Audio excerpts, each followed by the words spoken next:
It's the Genesee County Compassion Club show. I'm your host, Jeremy, back in the studios here at All Points TV.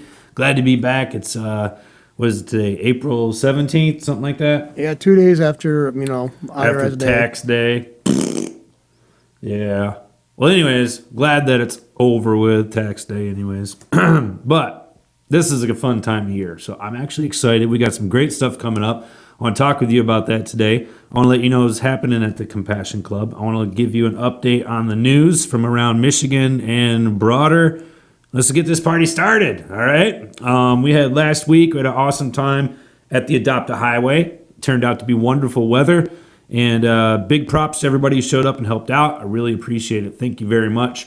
Karen, you made it happen. You're awesome, and the donuts were delicious, okay? The highway is clean. It looks more beautiful than ever, and 10 years of doing that. So you guys rocked it out. That's like cleaning the road number 30. You guys are awesome. Thank you very much for helping us, for being a part of that, and allowing us to be a positive influence in the community, in spite of the fact that we like to smoke weed. Crazy, I know. But we did it with your help. Thank you very much. We also had last week, want to make mention of our soup kitchen. You guys showed up, helped out. I know we have even staff is volunteering and helping at the soup kitchen, which is really appreciated. It just shows that they go above and beyond. But say thank you to Matt, who makes it happen every month. The soup kitchen rocks. We couldn't do it without you, and we're very thankful to be a part of it. So that'll be coming up again next month. If you guys can help out, it's the third Tuesday of the month. We serve lunch, so you can get in, do your thing, and still get back to the club and have plenty of time. And we definitely need volunteers for our soup kitchen, as we do it every single month. But we just did it last week. Thank you very much for everybody who helped out. Really appreciate it. And I know the folks down there that participate, come in, eat. They appreciate it too. So thank you. All right, so that was last week. Let's get it on with this week. Everybody knows what's going down. I just told you just 417, so without further ado, it's time to party. This is like Christmas for cannabis consumers. Talking about the 420, of course. So this is Saturday, the day. And if you're at all into cannabis culture, at all, Saturday is your day to party, man. There's going to be stuff going on around the state, and the best party of all is going to be at the G3C. We've been doing this longer than anybody else, and with respect to certain festivals and stuff. But at any rate, as far as having a Compassion Club throw a 420 party, we are it. All right, you guys are going to want to make sure you make it down. Tickets are $20 in advance, $25 at the door. And we've got a long list of things that are going to be happening at this year's 420 party. So I want to share with you guys what we have available, what's going to be going down. You can lick your chops, mark your calendars, make a timeline if you want. Tell your friends and family you're going to want to be at the club on Saturday. It's going to be epic. B-Dogs, our favorite hot dog guy from Davison, he will be there. He's going to start things off for us at noon. And, with your tickets, all this stuff is included. So B-Dogs, of course, eat till you can't stand it no more. He's got like 8 different kinds of hot dogs, and for those of us that have been there for a while, we understand that it's more than just a hot dog. B-Dogs kicks ass. After that, and this is as far as food goes, 3 p.m. we're having a Sunday bar. So if you're a fan of ice cream at all, you're going to want to make sure you're there at 3 o'clock. You can dig in, and we're going to have a killer ice cream bar set up. We know how to do it. We know what you stoners like to eat. So when you get the munchies, we're going to deliver. From 3 to 3:45, we're going to have extract music coming on. And I know we've got a bunch of different bands. Let me pull this up here. Jemmy Hazeman. And I'm not sure if that's the extracts, but we got Jemmy Hazeman coming out. We also have Reverend Right Time coming out. It's going to be awesome. But yeah, at 3 o'clock, we will have the extract music playing. We're also going to have a henna artist at 3 o'clock. She'll be there for 3 hours kicking out henna. And I know a lot of you guys like to do that. It's kind of fun. It's springtime. You can start showing some skin, get it decorated. Henna's a great way to do it. And for wimps like me who don't have tattoos, henna's the way to go. All right, so check that out. We're also going to have Aron Park in the Glass Park. He's going to be coming back from, I think he's from Indiana. But he hauls all the way to the club for you guys. He'll be blowing glass, doing demonstrations, and of course selling his custom pieces. You guys all know him as Illegos.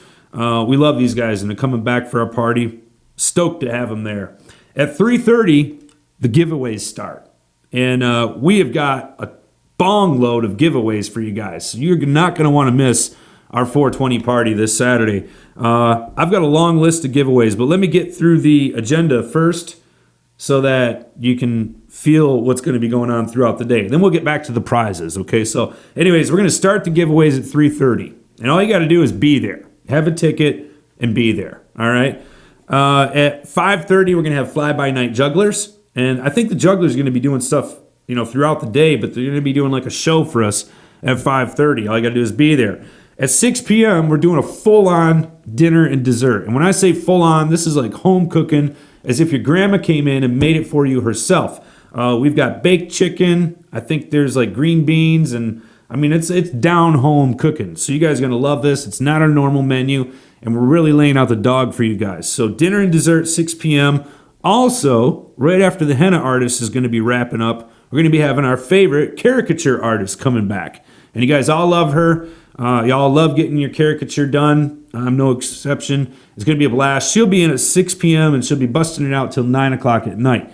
And if you follow along with the timeline here, you get the idea that we're going to be open late on 420. We're open till 11 o'clock. So that way, all of you folks out there that work, they have gardens to take care of, they got stuff to do, you can still get it done and still come party. So we're going to be kicking it late. 7 p.m., we got Jemmy Hazeman. So there clears my answer up right there. I was confused if that was the same as the extract music. It is not. All right, so we got extract music on at 3 p.m. At 7 p.m., we got Jemmy Hazeman and the Honey Riders. They're coming on and playing. It's going to be an awesome band, killer music.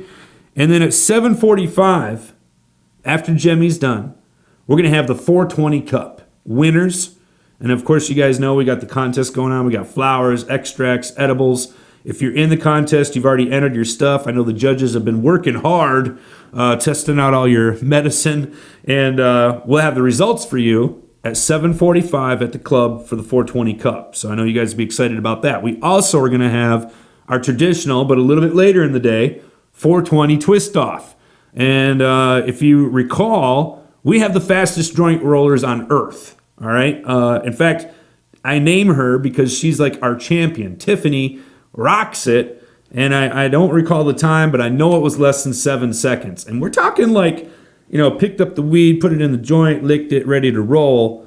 And I want to say it was in the 6-second range. Now, I don't want to put her on the spot because, you don't have to necessarily repeat to be the fastest this year. You just got to be the fastest in the group that shows up. So we are going to have our 420 Twist Off, but it's been going on at 7:45, happening a little later, and that way more of you guys can participate. Of course, we'll have the fastest, the best, and I don't know what else we got going on. Sometimes we do the most creative as well. Of course, P.O. always walks away with that trophy. We don't even have really a contest because he kills it. I mean, when you're making helicopters, like full-on Hueys with turning blades and everything, and it's a joint that you can smoke, or you got Michael Jordan and you can dunk, and he's got a freaking tip on his foot to suck on. I mean, what are you going to do? Not give him the trophy? I mean, this shit's like Instagram worthy, right? But at any rate, we're having our 420 Twist Off at 7:45. For you guys that think you do a joint better than anybody else, or you think you're the fastest hand in the East, bring it. All right? Let's see what you got. At 8 o'clock, we're having the fly-by-night jugglers. They're coming back. They're going to be out earlier in the day. They're going to be out later in the day. I'm excited to see these guys. I hear they do performances that are off the wall.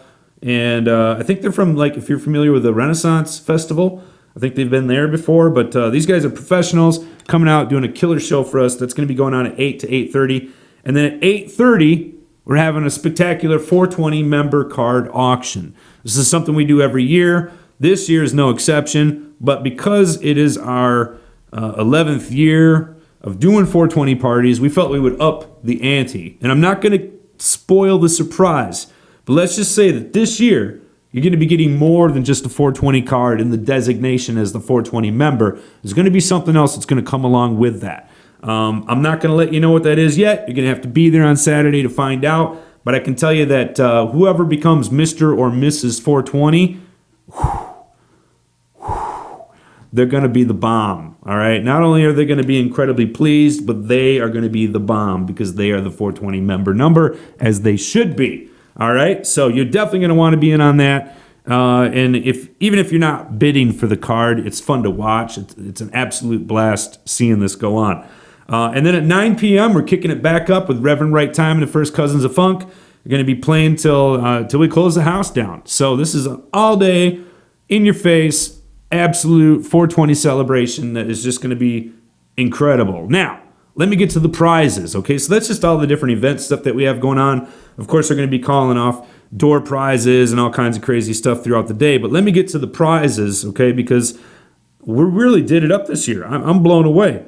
And I want to share this with you guys. So we've got, I can pull it up here. You can check this out on Facebook if you want to show your friends or share it, whatever. But we have got a 58-inch 4K smart TV. I'll say that first, on our prize list. And John, do you have the spin the wheel thing here for the folks? We're going to be doing a spin the wheel, almost like you're on The Price is Right or, Wheel of Fortune, whatever. Anyways, you spin a wheel, win a prize. And we're going to be doing this every half hour. And it starts at 3:30, like I stated. So giveaways start at 3:30, going on through the end of the day. And there's going to be prizes on there. One of the prizes is a 58-inch 4K smart TV. There's over 30 different gift bags. Each of them have a $15 to $30 value inside of them. So there's all kinds of swag and useful apparati that you can use for your medication. 30 different prizes there. We've got 3 limited edition G3C t-shirts. And also, I want to make sure I mention, we have the new throwback G3C t-shirts. I had a lot of our original members, classic members, asking for the classic original t-shirt back. We did it. Put a little spin on it with the gold leaf this time. I think they're pretty sharp. But if you're joining up with us or renewing your membership, these are what you're going to get now. The t-shirts that we're having for the limited edition, they are not these shirts. They are a special limited edition. Some of you know what I'm talking about, and you've been asking for them. The only way you're going to be able to get it is to win. All right, so we've got 3 of those to give away. We also have, on top of all this, a cash cube. All right, so like a freaking cube. You walk in, it blows money, and you got to try to grab as much as you can. You're going to have a chance to get in that as well. We have other prizes. And I also want to make sure I mention the Puffco.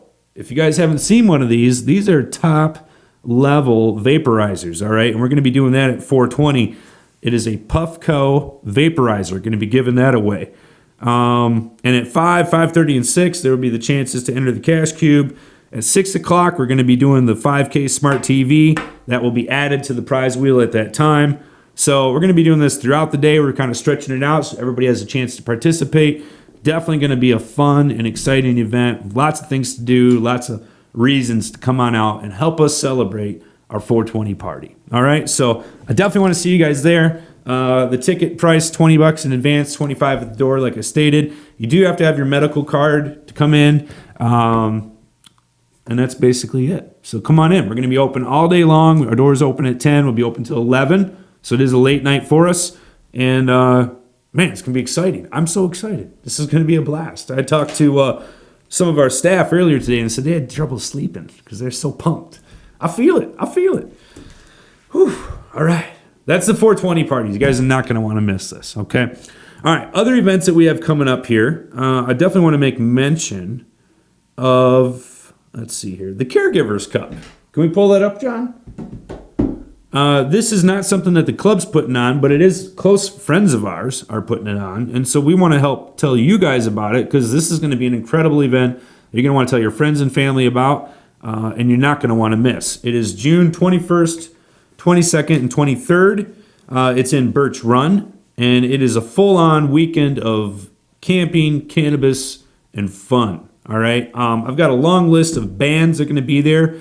$25 admission. So this is, a lot of these festivals I've seen now are big bucks. Like you pay a lot of money. That's not the case here. This is going to be something that everybody can enjoy, affordable for everyone, and it's still going to be on that top level. So we've got a whole weekend of fun, sun, and camping. And I'm holding the poster, but I know it's right behind me. We've got bands. We've got David Asher, Safari, Dreddy Bear, Yoga Muffin, The Island Guys, Rafael Manga, Willie J. Peso, Greg Joslin, Josh McKay, Buns and Cakes, Erie Long, Jemmy Hazeman and the Honey Riders, and Two-Toned Corduroy. So a wide variety of music. Of course, we're also going to have a wide selection of vendors out there. Other people out there, we've got the Glazen Nails and Spa. We have the Duber Weed Delivery. We got the Cannabis Corner guys, of course. And if you want tickets for this event, come on down to the G3C and check out the guys at the Cannabis Corner. You can get your tickets right there at the club. Of course, we got Stinkwater Newts, Bud Brothers, some Cocoa Extracts, and a whole bunch of other great sponsors and people that have lined up to do this. Harry Areola, of course, our beloved own. Mad Max, Ms. Moneypenny, the Toppers, Terps, and of course, let's see, who else am I forgetting here? Dr. Feelgood Meds, Kush is My Cologne, and G's Pot, Herbalicious Sunshine in a Bag. So, Hardcore CBD as well, Rasta affiliated, and let's see here, Smoke Ease Concentrate. So don't want to forget any of our special sponsors and vendors that will be out there at this event. Again, get your tickets at the Cannabis Corner in the G3C. And this is at 11383 Block Road in Birch Run. And it is the Michigan Cannabis Caregivers First Annual Cup. 1 day pass, $25, $10 parking. 2 day pass, $50. 3 day pass, $70 with free parking. Doctors on site, in case you don't have your med card, you can get it. Hard cards only.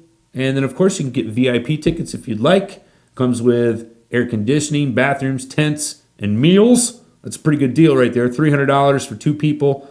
$300 for one person. Two people is $420. So again, some of these festivals for a weekend, especially with this kind of amenity, tent, AC, and food, I mean, we're talking thousands of dollars at some of these. This is very affordable. Also, they have camping available, RV sites, and more. So check this out. This is going to be, it's the first time this festival has been done, so definitely want to get out there and support it. But, this looks to be a top-notch event, and definitely something you're going to want to be at. So check that out. Also, by our good buddy George, everybody's been asking, so I want to make sure I mention the annual canoe trip or float down the river in a tube that's coming up July 19th through the 21st. Okay, I had a lot of people asking about dates on that one, so I wanted to make sure I mentioned it. But it is coming up, and it'll be here before you know it. It's for sure. All right, also, did you guys see the tickets for the 420 party at our club? Because they're freaking cool. They're actual keychains. We've always done something special in the past. This year's no different. These things are pretty sweet. It's got the circus tent thing going on there. Of course, you get one of those when you purchase your ticket for our 420 party. All right, also want to make mention, we've got our golf league forming. This is at the Swartz Creek Golf Course. We tee off on Mondays, May 13th through August 12th. So basically runs all summer.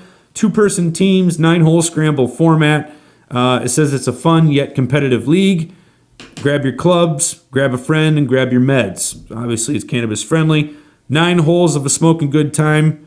And let's see here. It says $260 per person due before the first day of play. Sign-up sheets at the snack bar.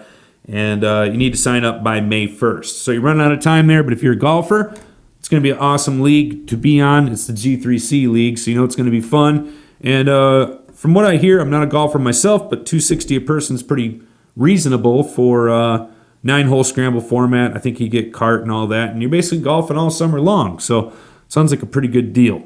Also coming up, I think most of our slots are full, but if you really are dying to play softball, let us know. We have softball league starting up real soon here. Beginning of May, I think, is our first game. Of course, games are on Wednesday. And hopefully the G will be looking to repeat its championship of last year. I just saw that we got our new jerseys in. They look awesome. And so not only will we be the best smelling team on the field, we'll also be the best looking as well. So softball starting up soon. Sign up if you're interested, or I don't know, it may already be too late. But a lot of times we're looking for subs, so don't be afraid to ask. Okay? All right. That's it for events. Things coming up. I mentioned the t-shirts. I think that's it. All right, let's get into the news. Got some news I want to share with you guys, specifically from Michigan and, of course, around the country here. But let's get into Michigan first. All right, and first of all, I want to talk about the Republicans. This is in the Detroit Metro Times, and I thought this was really interesting. Of course, it kind of makes me sick to my stomach a little bit. But I did want to share this with you because you need to know how things work And I think a lot of you have a good idea of that, but this is like proof in the pudding. All right. So if you are, if you've been following the podcast at all, or if you've been keeping up with Michigan marijuana's political scene in the last, say 5 years, you're going to recognize some of these names that I'm going to be talking about. Many of these people are no longer serving in office. They've either maxed their terms out or maybe they didn't get reelected. But they found new employment. And for some of these folks, it's quite ironic because in the past, while they served for public office, they were staunchly vehemently opposed to cannabis in any way, shape, or form. Some of these folks, did everything they could to stop any further legislation, to try to restrict patients and caregivers' rights. So needless to say, many of these people were not friendly to the cannabis community. But since they're no longer serving in office, they seem to have seen the light, or at least smelled the money, and now they're off and running with new ventures. So I want to share with you some of these people, some of their names, let you know what they're up to, okay? So at any rate, this is the article. It says, marijuana is a new auto industry. You'd be crazy not to get involved, says Michelle Donovan, a conservative and attorney specializing in cannabis law at the Detroit-based Bootzell Long. It says here, Republican support for marijuana didn't happen overnight. We just talked about that. But now there's money to be made, and it's a whole different story. Former Representative Mike Calton, and I'm sure you've heard me talk about him before, he did not make his re-election bid. He lost his campaign bid for a spot in the Senate. At any rate, he's found himself new employment and now calls himself the state's premier consultant for legal marijuana and is encouraging municipalities to embrace the industry by opening their doors to cannabis shops. He says, yes, I'm a Republican, but this is what people wanted, Calton says, referring to the referendums that legalized medicinal marijuana in 2008 and recreational in 2018. He says, I work for voters. They don't work for me. In addition to providing consultation services for local governments, Calton, who said he would never touch marijuana himself, helps businesses get approval from Lansing to operate medical dispensaries and grow operations. Although he opposed the referendum to legalize recreational marijuana, he authored the bill that opened the door for medical cannabis dispensaries in 2016. And that is correct. He was the lead sponsor of the 2016 Medical Marijuana Act, or Medical Marijuana Licensing Facilities Act. Anyways, people thought it was political suicide, but Calton says he stood in there and believed in it. Blah, blah, blah, blah, blah. Of course, many of you know Mr. Calton is kind of the one that took that Medical Marijuana Facilities Licensing Act. When it originally came around, it was legislation to try to open up dispensaries in some way, shape, or form. Of course, that got sold out to big business, and now we have the Facilities Licensing Act that we're dealing with currently. That was all thanks to Mr. Calton, who now is a legal expert. Former state rep Roy Schmidt, Democrat turned Republican, not only became a supporter of the industry, he took advantage of it. Of course, he got in trouble. If you don't remember me reporting on him, he got raided, got sentenced to jail, and then later on was arrested again on a charge of driving under the influence of marijuana. The charge was dropped because he couldn't prove that he was actually high, and now he is an advocate for cannabis. Says Michigan is one of the few states that does not impose a cooling off period between public service and lobbying. Conservative lawmakers, staffers, and bureaucrats are wasting no time using their inside experience and influence to help clients. Here's another example. Shelley Edgerton, former head of the Lara Medical Marijuana Department, now registered as a lobbyist and joined Dykema in their cannabis law team in Lansing. Of course, we're talking about Dykema Gossett. Let's see here. Key responsibilities of Michigan Department of Licensing and Regulatory Affairs, where she was the director, and now, of course, she is a lobbyist. Let's see, moving on here. Former State House Rep Eileen Kowal and her husband wasted no time. Less than 2 months after term limits pushed her out, she registered as a lobbyist and signed a consulting contract with Michigan Green Technologies, a medical marijuana company, in February. Kowal received $15,300 worth of shares from Cannabis Science, a Colorado-based company tied to Michigan Green Technologies. SEC records show the shares were returned blah, blah, blah, blah, blah, because of conflict of interest. At the same time, her husband, Senate Majority Floor Leader Mike Kowal, also a Republican, revived marijuana bills and shepherded them through the legislature. Don DeLaley, president of Michigan Green Technologies at the time, had donated money to Kowal in November 2015, albeit it was a small amount. Excuse me. On and on and on. Brian Pierce quit as chief of staff to the House Judiciary Committee. Representative Clint Kesto, and is now a lobbyist for now defunct Michigan Responsibility Council. Of course, this was the council that was trying to thwart the effort for legalization of marijuana here in Michigan. So obviously that didn't work out too good, but at any rate, he went to lobby for them. Spokesperson for Michigan Responsibility Council was Steve Linder, a Republican political consultant and fundraiser for the Senate Republican Caucus. In the legislature, Kesto became a champion of medical marijuana industry, supporting some of the bills, collecting at least $13,900 in contributions from cannabis interests in 2015-2016. Kesto's counterpart, y'all heard me talk about this guy many times, Representative Rick Jones, received at least $16,750 from the medical marijuana industry and played a major role in advancing pro-cannabis legislation. Never mind that he led the failed effort in 2010 to ban marijuana clubs.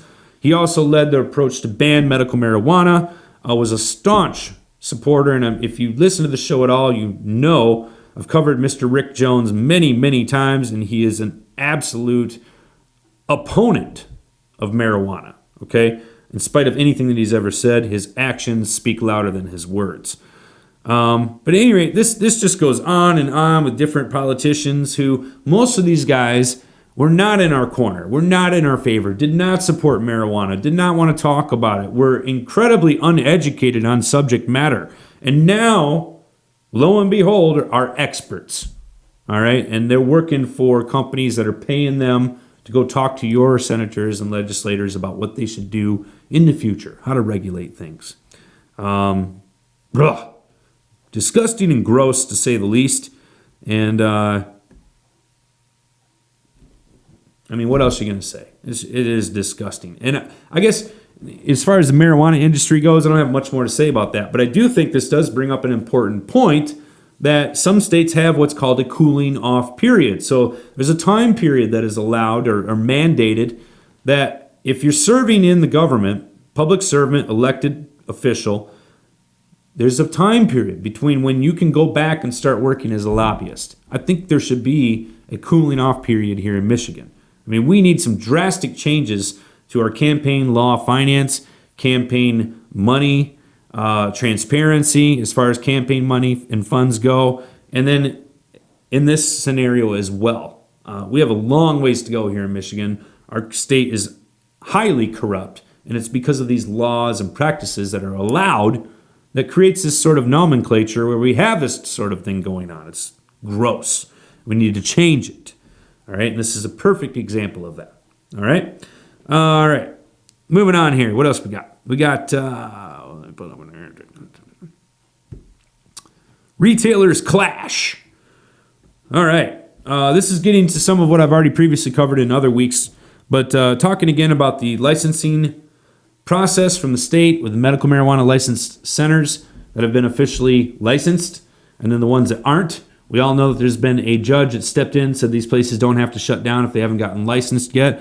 We also know that there's been an order put in place that allows caregivers to continue working with these centers to provide cannabis. Now there has been something filed in court to the contrary, which basically says, look, we should not allow these places to accept medicine from caregivers. It is untested. It has not been licensed. These people are competing at an unfair advantage because they haven't paid fees. They don't have to have it tested, so on and so forth. So we have the licensed retailers on one side, the guys who want to be licensed but aren't licensed yet on the other. And in between, in the middle, remember, is the patient. And this is kind of interesting. So this article is in the Detroit News, and basically starts off by saying there's a 56-year-old Lincoln Park resident who is on disability and fears that she won't be able to afford her medicine if the judge on Thursday decides not to extend the deadline allowing provisioning centers to purchase untested marijuana from caregivers. Blah, blah, blah, blah, blah. Licensed retailers are calling for the state to extend the deadline, fearing they may have to shut down because the 22 licensed growers cannot support the 72 licensed dispensaries and the card holders along with them. Says here, licensed growers and processors, meanwhile, say unregulated caregivers are undercutting their sales with cheaper prices, which they can't compete, leaving them with millions of dollars in inventory that they cannot sell after investing tens of thousands of dollars into their operations. So that is the crux of the argument right here. We have on one side people saying, well, you can't supply them. On the other hand, they're saying, we have more than enough supply. You're not selling our product because the product you have on the shelf is less expensive. People don't want to buy it. And that's basically the nuts and bolts of this. So the Curing Corner, which is a licensed retailer in River Rouge, has sued the state to extend the deadline. And then on the other side of the table, VB of Chesaning, if the deadline is extended to December 31st, it would put every single legal grower operator out of business.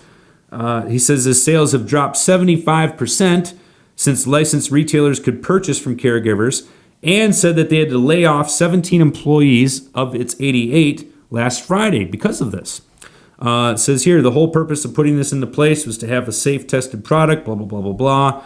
And they're basically complaining now, saying that, this smacks in the face of that process because people are able to get this product that is untested. In the meantime, let me point out, nobody's complaining about the fact that they're not getting sick. All right, they're not having problems with their untested marijuana. The only people who are having problems with it are the people who are buying licenses and sitting on their inventory. See here. Conversely, provisioning centers such as in the Curing Corner said that they would close their doors once they sell their stock if the court doesn't extend the resolution. She says, my customers are not going to be able to afford $400 ounces, which is what the price is going to be if they're using their licensed facilities. Folks, if you've listened to the show at all in the past 2 years, this is proof in the pudding that what I've been telling you is going to happen is happening. It doesn't take a scientist to figure this out. The writing's been on the wall. All you had to do was add. It's not that difficult. And no, these licensed places cannot compete with caregivers because the state has racked up the fees and the licensing fees and everything else that goes with this to an astronomical level. So you're damn right they can't compete. However, could they? They never could. They just couldn't add it up in the beginning. They were under this false facade thinking that they're going to be the only people on the block and everybody in the world is going to run to them, and it's BS. It's not going to happen. It's not going to happen. And even if they do get the legislation to push in the direction that they want, to try to force people to only go to them, it's not going to happen. It's the same thing that's happened out in California, and it's going to happen right here in Michigan. You are going to regulate yourself right out of business. So I think the state needs to take an important and in-depth look at this situation. They need to reassess their fees. They need to cut them big time. You cannot charge a dispensary $63,000 a year just for their license. That's preposterous. The cost automatically goes to the consumer, which in this case is a sick person, a patient. We're not talking about recreational cannabis right now. We're talking about medical. And the medical market will not support an inflated, overregulated market. It won't happen. And this is proof in the pudding. So we'll have to see how this plays out. We've got the big dogs fighting against the little dogs. And of course, there's comments in the paper and rhetoric saying that, it's not about the money. It's not about, fairness. I mean, we're the ones who paid the fees, is what these licensed facilities are saying. So we need to be treated fairly. Well, how is creating yourself a monopoly treating anybody fairly other than yourself? That's not fair. All right. And yeah, I mean, they're trying to basically say that this isn't about the little guy versus the big guy. It absolutely is about the little guy versus the big guy, because the only people who could afford to pay those ridiculous fees that the state put out is the big guy. That's it. So it absolutely is big guy versus little guy. And right now, the little guy is kicking the big guy's butt. bottom line. So this is kind of an interesting thing to see play out. To me, it was absolutely going to happen. I've just been waiting for it to occur. And we're going to have to see how this comes together. All right? I think we do need to have a better look at this. The state needs to reassess their fees. The cash grab that they were dreaming of, it's not that it can't happen. It's just not going to be as drastic as they thought. And again, all of this has been done on the backs of patients, which is wrong. If you want to do this for a recreational market, more power to you. Call it a sin tax. I don't give a damn. But when you're dealing with sick people, we need to be able to provide medication to them. And we need to be able to do it at a reasonable cost. And, just chucking money more to the state because they think it's what should be done is BS. All right, moving on here. We have, and here we go. This is Senate Bill 203, fast-tracked legislation through the House. They already approved this in committee. And basically what they want to do is shut down these businesses that aren't licensed. That's what this Senate bill is for. They're on it, believe me. The guys the lobbyists that we just talked about, they aren't working for caregivers, okay? And they are working hard in the Capitol telling these legislators right now, look, we need support. They're going to put us out of business. This whole system's going to fail if you don't do something. Well, what they need to do is lower the fees. They need to make it more competitive. They need to allow more people to get licenses. That's what they need. All right. Senate bill, let me pull this up here. I'll see if I can pull this up. Michigan. I had it before and I apologize. Michigan. House bill.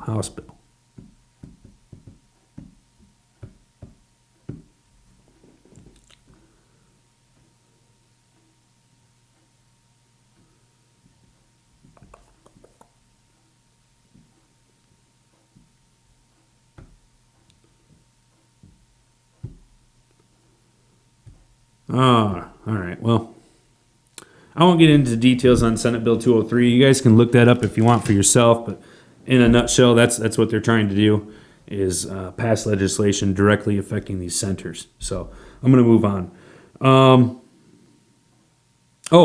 Also, I might be getting my numbers mixed up here because my computer isn't cooperating. But Senate Bill 203.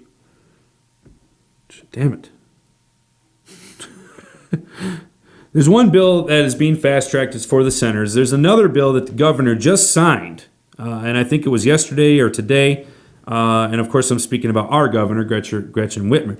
She signed a bill, and what this does is it allows businesses that are less than 10% of the holdings of a new medical marijuana facilities application, if the applicants involved own less than 10% of this new company that's being proposed on the application, they do not have to disclose who they are.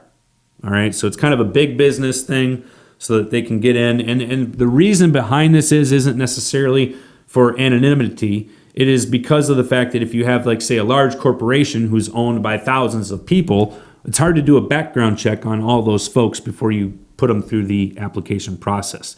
That's the main reason they say that they're passing this bill. Obviously, the main reason really is so that big business can get in on this and start putting in applications. It's a logistics thing, and it's going to happen. The governor already signed on it, so there you go.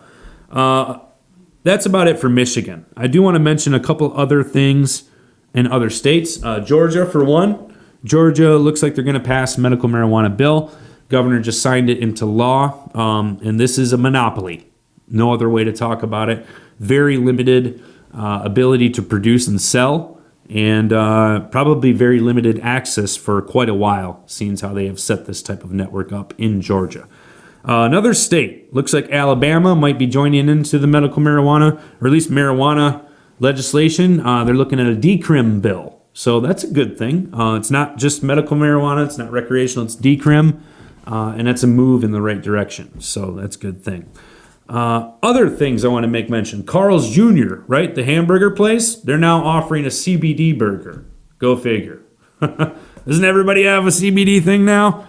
Looks like you can get one in Colorado now at good old Carl's Jr. That's about it for the news. And that's really what I wanted to share with you for today. I mean, that we got these awesome events coming up. I'm super excited, and I want to see you guys there. But I thought for kicks and giggles, I would share with you today this day in history. And of course, I'm talking about April 20th.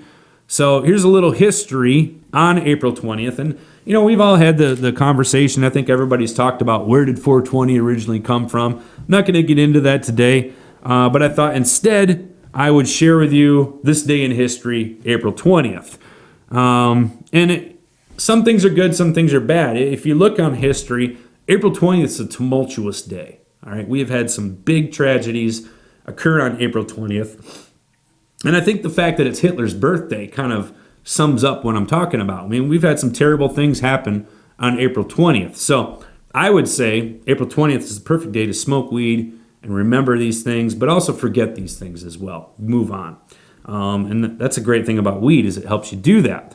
But at any rate, here's some things that happened on 420 in history, and I'll share with you. In 1862, the first pasteurization test completed by Louis Pasteur and Claude Bernard was completed. Louis Pasteur is also the guy who created vaccines. Interesting note there. He started off with rabies. 1902, Marie and Pierre Curie isolated the radioactive element radium chloride. And of course, this is all on April 20th, right? Just different years. 1920, the Balfour Declaration recognized and makes Palestine a British mandate. In 1968, Enoch Powell made his controversial Rivers of Blood speech. Let's see here. Some other stuff. I don't even know what that is. John, you're a historian. You know what that is? The Rivers of Blood speech. I think that's in England. It's not Game of Thrones? No, I've never seen it, so I guess I wouldn't. Yeah. All right. But I think he was like. I think he was what we considered to be a nationalist or something like that back then. Let me pull him up. I'll check. Oh, that's all right. We're just wondering. 1974, Northern Ireland conflict between Republican and Loyalist paramilitaries claimed their 1,000th victim. So that's kind of a bloody thing. A lot of people forgot about that. In 1999, we had Columbine. Of course, I'd like to forget about that. 2010, we had Deepwater Horizon. I'd like to forget about that as well. In music, let's see. In 1896, we had the first public film showing U.S. John Philip Sousa's El Capitan, premiered in New York City. In 2008, Danica Patrick, driving for Andretti Green Racing, won the Indy Japan 300 at the Twin Rim Motegi. She was the first female driver in history to win an IndyCar Series race. It's pretty freaking awesome. Let's see what else we got here. I try not to do too many tragedies, but like I said, April 20th's got a lot of tragedy going on. William Phillips barricaded himself inside NASA's Johnson Space Center and killed a bunch of people before he killed himself. That was in 2007. In 1946, the League of Nations officially dissolved and gave their power to the United Nations. So it's kind of almost their birth date, April 20th, 1946. In 1861, American Civil War, Robert E. Lee. Oh, damn it. Freaking ads. I hate them. Robert E. Lee decided to join up with the Confederates. In 1998, German terrorist group the Red Army faction announced their dissolution after 28 years. That's a good thing, I think. There was a car bomb. We're not getting into that. More about Louis Pasteur. Apollo 16, commanded by John Young, lands on the moon in 1972. There was an earthquake in 2013. It's quite tragic. Billie Holiday in 1939 recorded the song Strange Fruit. And freedom of religion is granted to the Jews of New Amsterdam in 1657. That was a long time ago, 1657. All right. And on 1926, April 20th, Western Electric and Warner Brothers announced Vitaphone, a process to add sound to film. So, all right, there's just a few things in there I want to share with you. You know, history dates. That was kind of interesting. I always think it's interesting history. I love it. But let's make history this Saturday. All right, you guys get on down to the club. Get your tickets in advance if you can. Save yourself $5. But it's going to be well worth your money. And I I just can't say anything more about it. It's going to be absolutely spectacular. So come join us. I hear the weather's going to be great this weekend. Are getting all of the bad stuff out of the way now, so you guys can come party with us. But thanks for joining me this week on the podcast. It's great to be back here at allpointstv.com. Please check out their other podcasts for other great information, find out what's going on with the city and those things around you. All right. So, guys, thanks for being at the club today. We love you. Have a wonderful week, and we'll see you Saturday at the 420 party. Woo! Have a good one, guys. See you.